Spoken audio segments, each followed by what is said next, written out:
Bakal calon presiden dari Koalisi Perubahan Anies Baswedan mengkritik kebijakan subsidi kendaraan listrik yang diterapkan oleh pemerintah. Menurut Anies, kebijakan subsidi kendaraan listrik bukan solusi masalah lingkungan hidup. Anies menyatakan pemilik kendaraan listrik justru dari kalangan yang tidak perlu disubsidi. Pemberian subsidi yang tidak tepat justru akan menambah kemacetan karena pemilik kendaraan listrik tidak menggantikan kendaraan yang ada di garasinya. Anies mengungkapkan emisi karbon mobil listrik per kapita per kilometer lebih tinggi dari emisi karbon bus berbahan bakar minyak.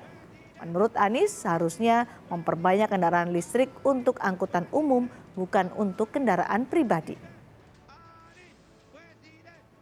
Solusi menghadapi masalah lingkungan hidup, apalagi soal polusi udara, bukanlah terletak di dalam subsidi untuk mobil listrik. Yang pemilik mobil listriknya adalah mereka-mereka yang tidak membutuhkan subsidi. Betul? Kalau kita hitung, apalagi ini contoh, ketika sampai pada mobil listrik, emisi karbon mobil listrik per kapita per kilometer sesungguhnya lebih tinggi daripada emisi karbon bis berbahan bakar minyak. Emisi per kilometer per kapita untuk mobil listrik dibandingkan dengan bis berbasis BBM. Kenapa itu bisa terjadi? Karena bis memuat orang banyak, sementara mobil memuat orang sedikit. Ditambah lagi pengalaman kami di Jakarta, ketika kendaraan pribadi berbasis listrik, dia tidak akan menggantikan mobil yang ada di garasinya. Dia akan menambah mobil di jalanan, menambah kemacetan di jalanan.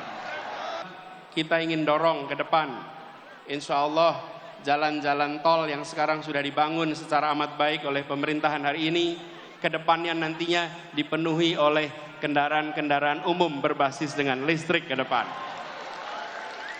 Kendaraan-kendaraan logistik berbasis listrik, bukan pribadi, tapi kendaraan umum.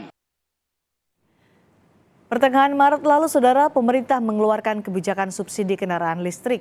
Untuk pemberian motor listrik, pemerintah memberikan subsidi 7 juta rupiah. Untuk tahun ini, kuota subsidi sebesar 200.000 unit. Sementara untuk konversi ke motor listrik, pemerintah juga memberikan subsidi 7 juta rupiah. Untuk mobil listrik, pemerintah memberikan insentif berupa pengurangan pajak pertambahan nilai sebesar 10%. Sedangkan insentif untuk bus listrik adalah pemotongan PPN hingga 5%.